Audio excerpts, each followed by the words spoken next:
ये कहानी है एक व्यापारी की, जो व्यापार करने के लिए एक शहर से दूसरे शहर जाता था।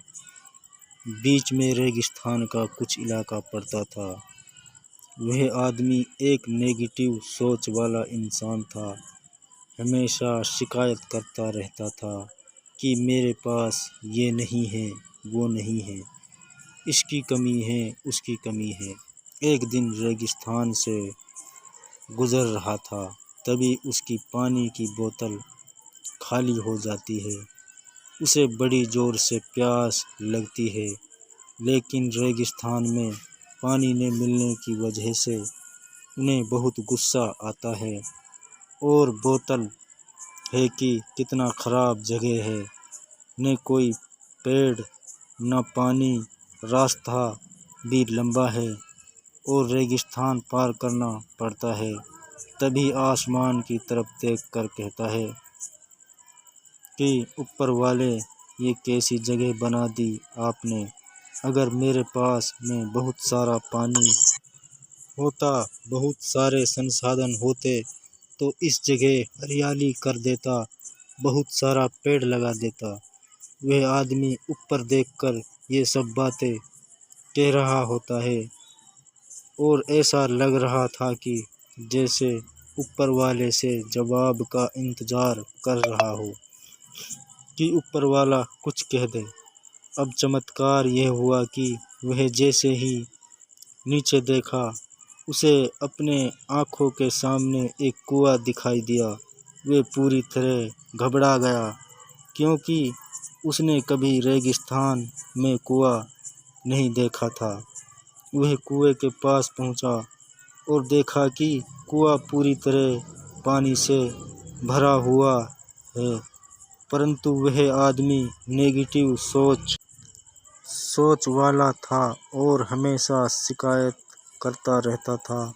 और फिर से आसमान की तरफ देखते हुए बोला, ऊपर वाले, पानी से भरा हुआ कुआं तो तुमने दे दिया, लेकिन पानी निकालूंगा कैसे।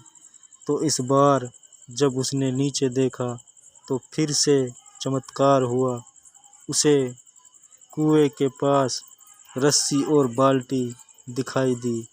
लेकिन आदमी फिर से ऊपर देखा और बोला, ऊपर वाले, अब इस पानी को ले जाऊंगा कैसे। तभी उसको एहसास हुआ जैसे उसके पीछे कोई है। वह पीछे मुड़कर देखा तो एक ऊंट खड़ा हुआ होता है। वह पूरी तरह घबरा गया, सोचने लगा कि ये तो सच में होने लग रहा है।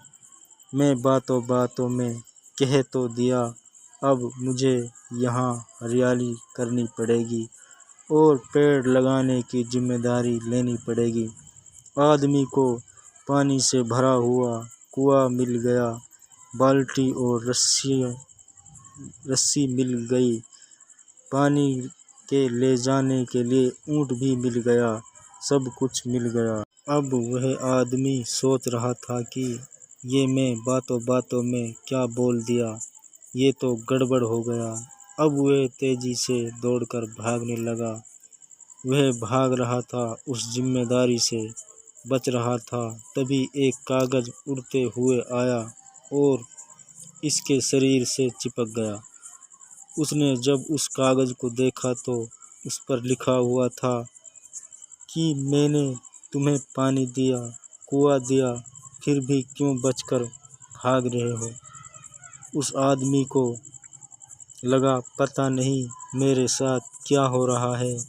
वह दौड़ते दौड़ते रेगिस्तान को पार कर लिया, लेकिन उस रेगिस्तान को हरा भरा नहीं बनाया। ये कहानी हमें सिखाती है कि हम में से बहुत सारे लोग ये कहते हैं कि बड़े स्कूल में पढ़ लिया होता या बड़े कॉलेज में चला गया होता तो ये कर लेता, अगर मेरे पास बहुत सारा पैसा होता तो ये कर लेता, मेरा बॉस मेरा साथ नहीं देता है, नहीं तो मैं पता नहीं क्या कर देता। हम हमेशा शिकायतें ढूंढा करते हैं, अपनी जिम्मेदारी से बचकर भाग रहे होते हैं। ये कहानी हमें सिखाती है कि लाइफ में हम जो कुछ भी कर रहे हैं 100% जिम्मेदारी हमारी होती है कि उस काम को बिना किसी शिकायत के पूरा करें। तो दूसरे पर दोष देना, उनकी गलतियां बताना बंद कीजिए, अपनी गलतियों को सुधारना शुरू कीजिए। यहीं इस कहानी का अंत होता है। चैनल को लाइक शेयर